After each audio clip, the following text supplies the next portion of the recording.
Hello, everybody. It's me, Will, um, and I just wanted to show you a little bit of like my photo editing process.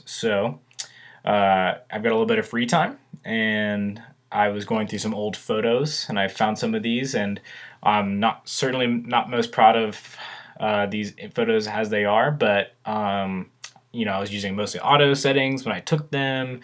I didn't really know what I was doing. Um, I edited them back in the day, but it's been fun to kind of revisit these and edit them again, and see what I can come up with. So this is a photo from 2016 in Sedona, from a road trip, and I'm going to go ahead and go through my editing process. So hopefully someone finds it interesting, or if you have any cool tips that would help me out, I'm interested in that too. So awesome. So the starting point pretty much all the time is going to be uh, white balance. So let's go ahead and check white balance. All right, so that's like way, way too orange. So we're gonna go ahead and dial that back down a little bit actually. All right, I still like a little bit of it, but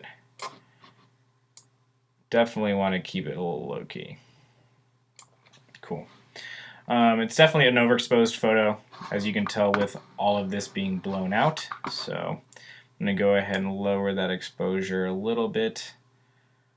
I'm shooting to get this chunk of it at the right exposure. So I think somewhere in there is what I want. Contrast. As far as contrast goes, it can get dangerous quickly, but I think in this case a little bit of additional contrast between these colors would help us out. So I am going to add a little bit of contrast. And then I'll go through highlights, shadows, whites, blacks to kind of just balance the lighting, and kind of accentuate what I want. So I'm going to go ahead and I think probably, so it's always good to just kind of visit both ends. So I think I'm going to go ahead and take away a little bit of highlights, just so we can get this back a little bit more clear. Shadows, it's already pretty bright. I don't really think shadows is making too big of a difference. I think overall removing a little bit is good. White is not having a huge impact either, so I can probably just leave that mostly the same. And then as far as the blacks goes, I think making a little bit darker and making those blacks a little bit stronger is going to be good.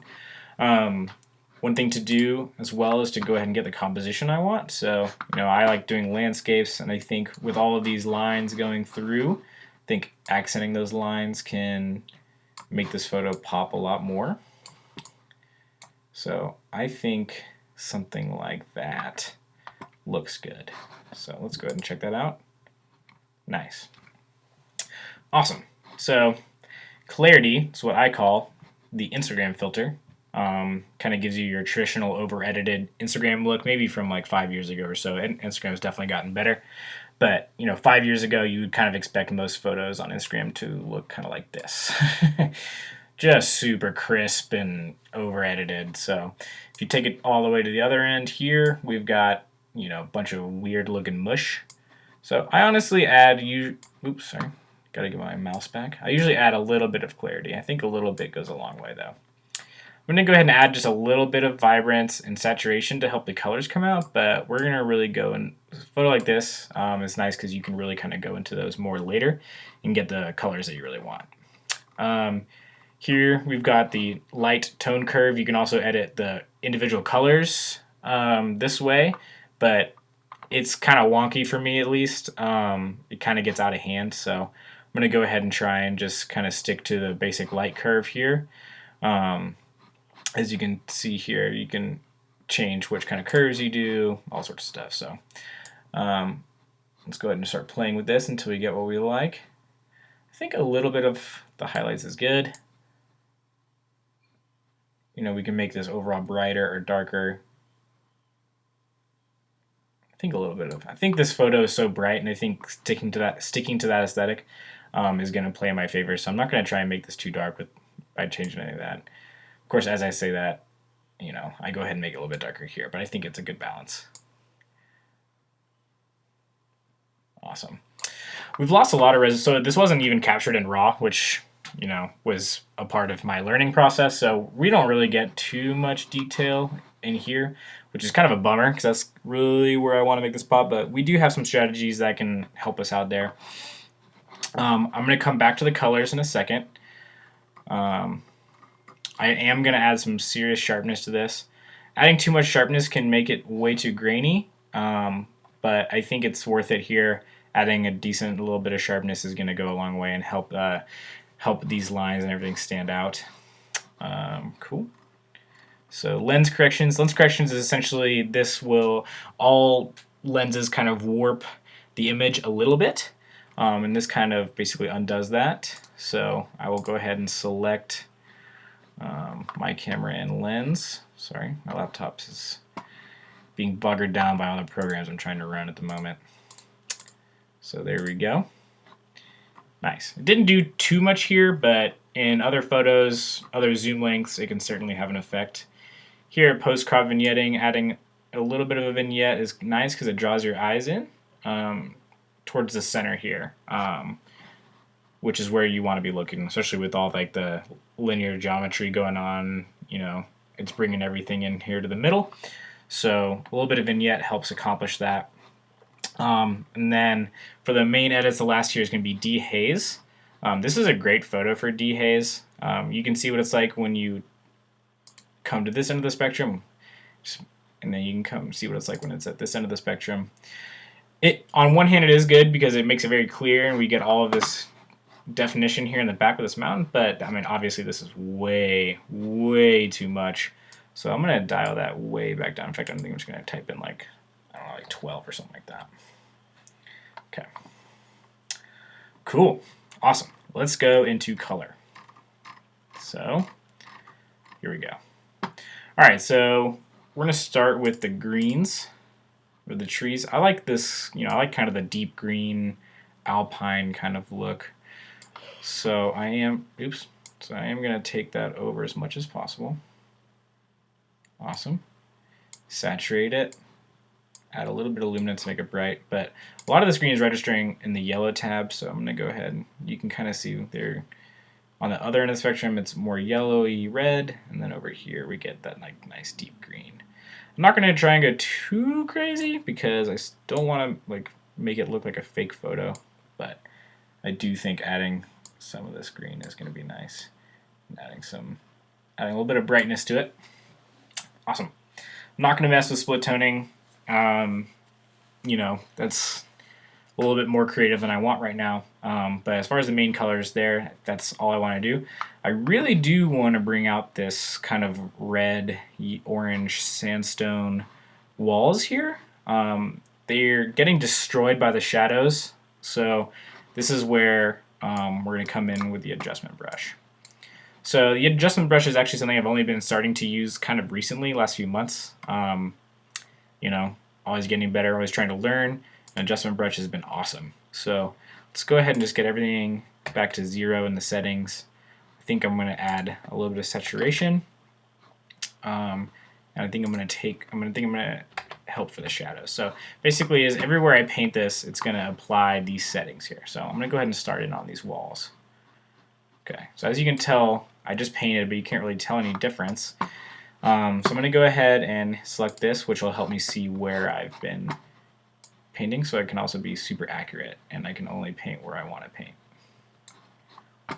Alright, so I'm just going to go through here. I'm going to stick to these areas that I want to mess with. Cool. This piece here. I'm going to fill that in. Get a little bit in here,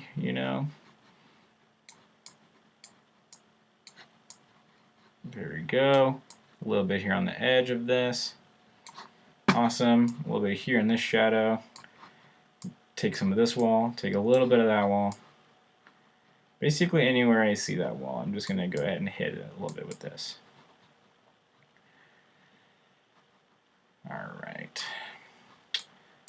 This is going well. I'm going to go ahead and, these are here too, so might as well give them a little love. I think I'm going to choose some in here as well. Awesome. So now that we've done that, we can see what happened. So we can go ahead and turn the red overlay off as soon as my laptop responds. Alright, so it doesn't seem that different. So let's go ahead and add it. Let's see what it looks like with crazy amount of saturation. Whoa, definitely not what I want. So let's dial that back into like 15. What does 20 look like? 20 looks good. Let's see what happens when I do the shadows a little bit more. Okay, so you can kind of see it's like already bringing that stuff, you know, to life.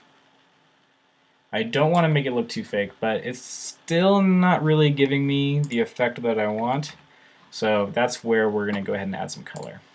So I'm looking for like an orangish red, somewhere like that. But obviously, as you can tell, that's just like insanity. So pretty much here, just going to knock down the saturation until it gets to be a color that looks reasonable. You know?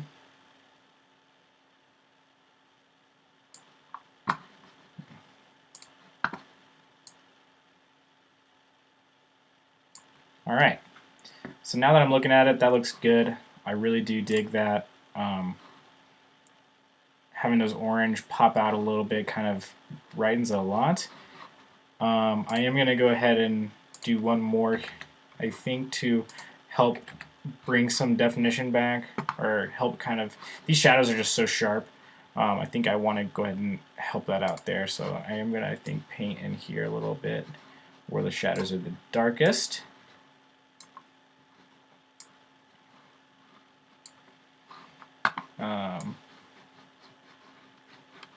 Didn't do much, but I think it's doing a little bit to help lighten things up. Awesome. One last thing is to maybe see what we can do about this corner here. Obviously, it's super blown out, so I don't have super high expectations. But I think what we can do is we can trim the highlights a little bit, and probably the exposure a little bit as well. So let's go ahead and turn that on for the next one, and let's see what it looks like when we go over here.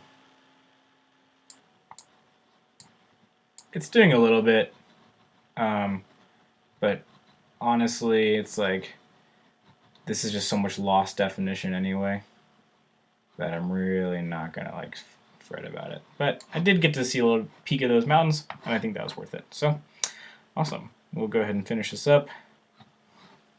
Cool.